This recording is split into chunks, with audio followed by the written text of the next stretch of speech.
ಜಗತ್ಪ್ರಸಿದ್ಧ American historian ಆಗಿರ್ತಕ್ಕಂಥ ಎಲಿನರ್ ಝೆಲೆಟ್ ಅವರು ಒಂದು ಕಡೆ ಹೀಗೆ ಹೇಳ್ತಾರೆ, ಭಾರತದ ಇತಿಹಾಸವು ದಲಿತರ ಇತಿಹಾಸವಿಲ್ಲದೆ ಪರಿಪೂರ್ಣವಾಗುವುದಿಲ್ಲ ಅಂತ. ಸೊ ಅದೇ ರೀತಿ ದಲಿತರ ಸಾಹಿತ್ಯ, ದಲಿತರ ಬರಹಗಳು ಇಲ್ಲದೇ ಇಡೀ ಕನ್ನಡ ಸಾಹಿತ್ಯ ಇರ್ಬೋದು ಅಥವಾ ಭಾರತದ ಸಾಹಿತ್ಯ ಇರ್ಬೋದು, ಅದಕ್ಕೆ ಯಾವುದೇ ರೀತಿಯಾದಂತಹ ಸಂಪೂರ್ಣತೆ, ಪರಿಪೂರ್ಣತೆ ಬರುವುದಿಲ್ಲ ಅಂತ.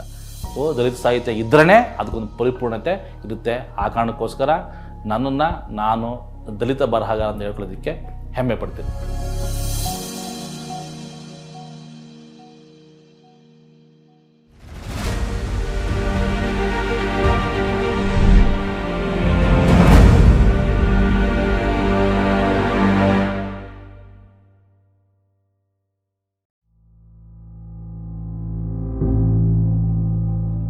ನನ್ನ ಹೆಸರು ವಿಕಾಸ್ ಆರ್ ಮೌರ್ಯ. ನನ್ನ ಮೂಲತಃ ಊರು ಹಾಸನ ಜಿಲ್ಲೆಯ ಹೊಳೆನರಸೀಪುರ ತಾಲೂಕು ಉದ್ದೂರು ಹೊಸಳ್ಳಿ ಅಂತ ನನ್ನ ಊರು. ಚಿಕ್ಕಂದಿಂದನೇ DSS ಸಂಪರ್ಕಕ್ಕೆ ಬಂದೆ, ಅಂದರೆ ದಲಿತ ಸಂಘರ್ಷ ಸಮಿತಿ ಸಂಪರ್ಕಕ್ಕೆ ಬಂದೆ. ಸೊ ಆ ಕಾರಣಕ್ಕೋಸ್ಕರ ಈ ದಲಿತ ಸಾಹಿತ್ಯವನ್ನು ಚಿಕ್ಕಂದಿನೇ ಓದ್ತಕ್ಕಂಥದ್ದು, ಕರಪತ್ರವನ್ನು ಓದ್ತಕ್ಕಂಥದ್ದು, ಹೋರಾಟಗಳಲ್ಲಿ ಭಾಗವಹಿಸ್ತಕ್ಕಂಥದ್ದು ಇದು ಇತ್ತು. ಸೊ ಹಾಗೆ ಸಾಹಿತ್ಯ ಅಂತಕ್ಕಂಥದ್ದು ದಲಿತ ಚಳವಳಿ ಜೊತೆಗೇ ಸಾಹಿತ್ಯದ ಬಗ್ಗೆ ಪ್ರೀತಿ ಹುಡ್ತು. ನಾನು ಡಿಗ್ರಿ ಮಾಡೋಕ್ಕೆ ಮೈಸೂರಿಗೆ ಹೋದಾಗ ಅಲ್ಲಿ ಗೌತಮ್ ಮಾಸ್ಟರ್ ಉಳ್ಕೊಂಡಿದ್ದೆ. ಅಲ್ಲಿ ಬಹುಜನ ಚಳವಳಿ ತನ್ನ ಉಚ್ಛ್ರಾಯ ಸ್ಥಿತಿಲಿತ್ತು. ಆಗ ಆ ಬಹುಜನ ಚಳವಳಿಯ ಪ್ರಭಾವಕ್ಕೆ ಸಿಕ್ಕಿದಂತಹ ನಾವೆಲ್ಲರೂ ಸಹ ನಮ್ಮ ಹೆಸರುಗಳ ಕೊನೆಗೆ ಸರ್ನೇಮ್ಗಳನ್ನ ಹಾಕ್ಕೊಂಡ್ವಿ. ಆ ಸರ್ನೇಮ್ನ ಹಿಂದೆ ನಮ್ಮ ಬೌದ್ಧ ಪರಂಪರೆ ಮತ್ತು ನಾಗ ಪರಂಪರೆ ಇದಕ್ಕೆ ಸಂಬಂಧಪಟ್ಟಂಥ ಹೆಸರುಗಳನ್ನು ನಾವು ಹಾಕ್ಕೊಂಡ್ವಿ. ಅಂದರೆ ಅಶೋಕ ಮೌರ್ಯ ಇಡೀ ಭಾರತದ ತುಂಬ ಸಮಾನತೆಯನ್ನು ಬುದ್ಧತ್ವದ ಆಧಾರದ ಮೇಲೆ ಜಾರಿ ಮಾಡಿದ್ದ. ಆ ಕಾರಣಕ್ಕೋಸ್ಕರ ನಾನು ನನ್ನ ವಿಕಾಸ ಆರ್ ಅಂತ ಇದ್ದ ಹೆಸರನ್ನ ಕೊನೆಗೆ ಮೌರ್ಯ ಅಂತ ಹಾಕ್ಕೊಂಡೆ.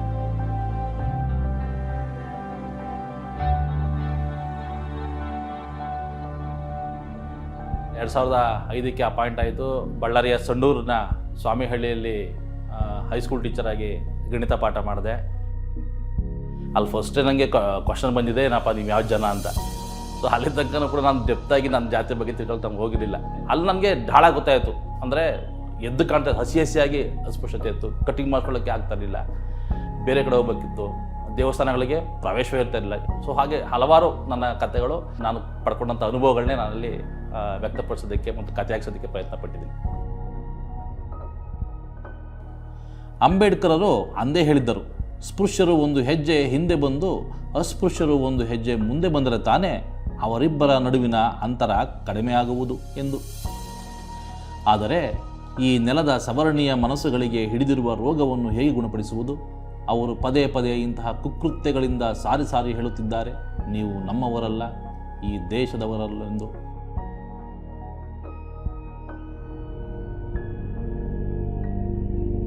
ಕಪ್ಪು ಕುಲುಮೆ ನಾನು ಅನುವಾದ ಮಾಡಿದಂತಹ ಅತ್ಯಂತ ಪ್ರಮುಖವಾದಂತಹ ಕೃತಿ ಫ್ರೆಡರಿಕ್ ಡಗ್ಲಾಸ್ ಅವರ ಆತ್ಮಕಥೆ. ಇವರು ಅಮೇರಿಕನ್ ಕಪ್ಪು ಗುಲಾಮ ಆಗಿದ್ದರು. ಬಹುಮುಖ್ಯವಾಗಿ ಅವರ ಆತ್ಮಕಥೆಯಲ್ಲಿ ಫ್ರೆಡರಿಕ್ ಡಗ್ಲಾಸ್ ಅವರು ಅಮೇರಿಕನ್ ಬಿಳಿಯರು ಕರಿಯರ ಮೇಲೆ ನಡೆದಂತಹ ದೌರ್ಜನ್ಯಗಳನ್ನು ದಾಖಲು ಮಾಡ್ತಾ ಹೋಗ್ತಾರೆ. ಅನುವಾದ ಮಾಡಬೇಕಾದ್ರೆ ಬರ್ತಕ್ಕಂತಹ ಎಲ್ಲ ಅನುಭವಗಳು ಹೆಚ್ಚು ಕಡಿಮೆ ಭಾರತ ದೇಶದ ಅಸ್ಪೃಶ್ಯರ ಅನುಭವವಾಗಿಯೇ ಎದ್ದು ಕಾಣ್ತಾರೆ. ನನಗೆ ಆಪ್ತವಾಗಿ ನನ್ನ ಜೀವನದ ಕಥೆಯೇ ಇರ್ಬೋದು, ನನ್ನವರ ಜೀವನದ ಕಥೆ ಇರ್ಬೋದು, ನನ್ನ ಜನತೆಯ ಜೀವನದ ಕಥೆ ಇರ್ಬೋದು ಅಂತ ಅನಿಸ್ತು ನನಗೆ. ಹೋದೆ, ಮಾರಾಟವಾಗಿ ಹೋದೆ, ಅನಾಥನಂತೆ ಒಂಟಿಯಾಗಿ ತೇವಭರಿತ ಜೌಗು ಭೂಮಿಗೆ, ಎಲ್ಲಿ ಎಡೆಬಿಡದೆ ಗುಲಾಮನ ಮೇಲೆ ಚಾವಟಿ ನರ್ತಿಸುತ್ತದೋ ಅಲ್ಲಿಗೆ, ಎಲ್ಲಿ ಕೆಟ್ಟ ಹುಳಗಳ ಕೊಂಡಿ ಚುಚ್ಚಿ ಜ್ವರವೆಂಬ ದೆವ್ವ ಮೈ ಹೊಕ್ಕುತ್ತದೋ ಅಲ್ಲಿಗೆ, ಎಲ್ಲಿ ಇಬ್ಬನಿಯೇ ವಿಷವಾಗಿ ಬಿಸಿ ಮಂಜಿನ ಗಾಳಿ ನಡುವೆ ಸೂರ್ಯ ರಶ್ಮಿ ರೋಗಿಷ್ಠವಾಗುತ್ತದೆಯೋ ಅಲ್ಲಿಗೆ.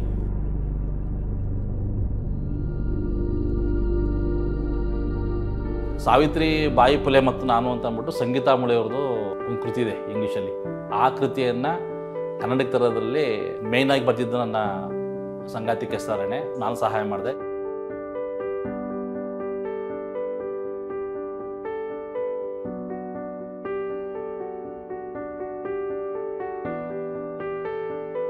ಇಬ್ಬರು ಸೇರಿ ಒಂದು ಉತ್ತಮ ಕೃತಿಯನ್ನು ಕನ್ನಡಕ್ಕೆ ತಂದು ಕೊಟ್ಟು ತುಂಬ ಹೆಸರು ಮಾಡ್ತು. 6ನೇ ಪ್ರಕಾಶನ ಅದನ್ನು ಪ್ರಕಟ ಮಾಡ್ತು.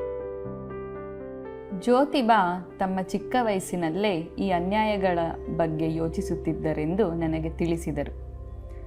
ಅವರು ಬೆಳೆದಂತೆ ಈ ರೀತಿಯ ಹಲವು ಜಾತಿಯ ಆಧಾರಿತ ಅನ್ಯಾಯದ ಘಟನೆಗಳನ್ನು ಕಣ್ಣಾರೆ ಕಂಡರು. ಜಾತಿಯ ಕಾರಣಕ್ಕೆ ಅನ್ಯಾಯಕ್ಕೊಳಗಾದ ಜನರನ್ನು ಕಂಡರು. ಹಾಗಾಗಿ ಜ್ಯೋತಿಬಾ ಈ ಅನ್ಯಾಯಗಳ ವಿರುದ್ಧ ಏನಾದರೂ ಮಾಡಬೇಕೆಂದು ಬಯಸಿದರು. ಆದಾಗಿಯೂ ಅವರಿಗೂ ಸಹ ನನ್ನಂತೆ 13 ವರ್ಷವಷ್ಟೇ. ನನ್ನ ಹಾಗೆ ಯಾವುದರ ಮೇಲೂ ಅಷ್ಟಾಗಿ ಹಿಡಿತವಿರಲಿಲ್ಲ.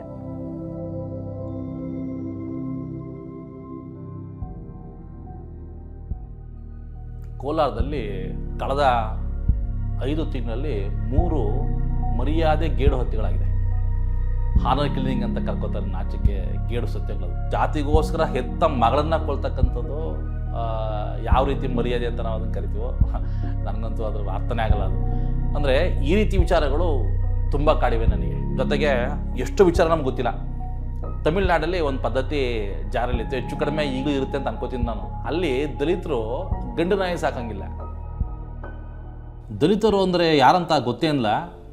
ಇಲ್ಲ ಬುದ್ಧಿ, ಅದೆಲ್ಲ ನಮಗೆ ತಿಳಿತದ. ದಲಿತರು ಅಂದರೆ ನೀವೇ ಕಲ. ಸರಿ ಬುದ್ಧಿ, ನೀವು ತಮಿಳ್ನಾಡಲ್ಲಿ ಗಂಡು ನಾಯಿಗಳನ್ನ ಸಾಕಂಗಿಲ್ಲ ಗೊತ್ತಾ? ಹಾಗಂತ ಅಲ್ಲಿನ ಪಂಚಾಯತಿ ಮುಖಂಡರು ತೀರ್ಮಾನ ಕೊಟ್ಟವ್ರೆ. ಆದರೆ ಇಲ್ಲಿ ನೋಡು, ನಿನ್ನ ಕೈಯಾಗೆ ಕಾಲು ಮುಟ್ಟಿಸ್ಕೊತಿದ್ದೀವಿ, ಪುಣ್ಯ ಮಾಡಿದ್ರಿ ಬಡ್ಡೆತವ. ಅದ್ಯಾಕಂಗೆ ಬುದ್ಧಿ? ಲೇ ಗಂಟೆ, ನೀವು ಗಂಡು ನಾಯಿ ಸಾಕಿ ಅದು ನಮ್ಮಂಥ ಕುಲಸ್ಥರ ಮನೆ ಹೆಣ್ಣು ನಾಯಿನ ಮಾಡಿದ್ರೆ ಮೈಲಿ ಹಾಕಿಲ್ವೇನಿಲ್ಲ? ಹ್ಞೂ ಬುದ್ಧಿ, ಆಯ್ತದೆ. ಅದಕ್ಕೆ ನೀವು ಗಂಡು ನಾಯಿನ ಸಾಕಂಗಿಲ್ಲ ಅಂತ ಮಾಡವ್ರೆ. ಸರಿ ಬುದ್ಧಿ ಎಂದು ಗಂಟಪ್ಪ ತೆಂಗಿನಗರಿ ಆರಿಸಲು ಹೊರಟಿದ್ದ. ರಿಂಗ್ ಟೋನ್ ಹಾಕಂಗಿಲ್ಲ, ಒಂದು ಅಂಬೇಡ್ಕರ್ ರಿಂಗ್ ಟೋನ್ ಹಾಕಂಗಿಲ್ಲ ಮಹಾರಾಷ್ಟ್ರದಲ್ಲಿ. ಕೊಂದಾಕ್ಬಿಟ್ರೆ ಹುಡುಗನ್ನ. ಇದನ್ನ ಕುದುರೆ ಹತ್ತೋಗಿಲ್ಲ. ಇದನ್ನ ಯಾವ ಥರ ಅರ್ಥ ಮಾಡ್ಕೋಬೇಕು ನಾವು? ಅದೇ ಒಂಥರ ವಿಚಿತ್ರನೇ ಇದು. ಅದಕ್ಕೆ ಮೂಲ ಯಾಕೆ ಜಾತಿ ವಿನಾಶ ಅಂತ ಬಾಬಾ ಸಾಹೇಬರು ಪದೇ ಪದೇ ಹೇಳಿದ್ರು ಅಂತಂದರೆ ಈ ಕಾರಣಕ್ಕೋಸ್ಕರ. ಇದಕ್ಕೋಸ್ಕರ ನಾನು ಮತ್ತೆ ರಿಪೀಟ್ ಮಾಡ್ತೀನಿ, caste is an aunty national. Caste ಒಂದು ದೇಶದ್ರೋಹಿ. ಅದನ್ನು ನಾವು ನಾಶ ಮಾಡಲೇಬೇಕು. ಒಬ್ಬ ಸೂಕ್ಷ್ಮ ಮನಸ್ಸಿನ ಯುವಕನೂ ಹೌದು ವಿಕಾಸ್.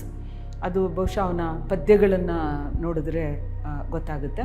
ಮತ್ತು ತುಂಬ ಚೆನ್ನಾಗಿ ಕಥೆಯನ್ನು ಬರೀತಾನೆ. ಅದಲ್ಲದೇನೆ ಒಂದು ಇನ್ಕ್ಲೂಸಿವ್ ಪಾಲಿಟಿಕ್ಸನ್ನು ನಂಬುತ್ತಾನೆ. ಈಗ ದಲಿತ ವಿಷಯ ಅಂದ ಕ್ಷಣಕ್ಕೆ ದಲಿತರಿಗೆ ಸಂಬಂಧಪಟ್ಟದಷ್ಟೇ ಅಲ್ಲ, ಬಹುಶಃ ಯಾವುದೇ ಸಮಕಾಲೀನ ವಿಷಯದ ಬಗ್ಗೆ ವಿಕಾಸು ಪ್ರಬುದ್ಧವಾಗಿ ಮಾತಾಡಬಲ್ಲ, ಬರೀಬಲ್ಲ. ನನ್ನಂಥವ್ರಿಗೆ ಬರವಣಿಗೆ ಅಂತಕ್ಕಂಥದ್ದೊಂದು ಬಿಡುಗಡೆಯ ಅಸ್ತ್ರ. ಅಂದರೆ ಸಮಾಜದಲ್ಲಿ ಸಮಾನತೆ ಮತ್ತು ಮೈತ್ರಿಗಾಗಿಯೇ ನಾವೆಲ್ಲರೂ ಕೂಡ ಬರಿತಾ ಇದ್ದೀವಿ. ವರ್ಗ, ಜಾತಿ, ಲಿಂಗ ತಾರತಮ್ಯಗಳು ನಾಶವಾಗಬೇಕು. ಅದರ ಮೊದಲ ಹೆಜ್ಜೆಯಾಗಿ ಈ ಜಾತಿಯಂತೂ ನಾಶ ಆಗಲೇಬೇಕು. ಆ ಕಾರಣಕ್ಕೋಸ್ಕರನೇ ಎಲ್ಲರೂ ನಂತರನ ನನಗಿಂತ ಚೆನ್ನಾಗಿ ಬರೀಬೇಕು. ಮತ್ತು ಯಾರು ನಮ್ಮ ಸಮಕಾಲೀನರಿದ್ದ ಸ್ನೇಹಿತರು ಅವರಿಂದನೂ ನಾನು ಕಲಿಯೋದು ತುಂಬಾ ಇದೆ ಅಂತ ಅನ್ಕೋತೀನಿ.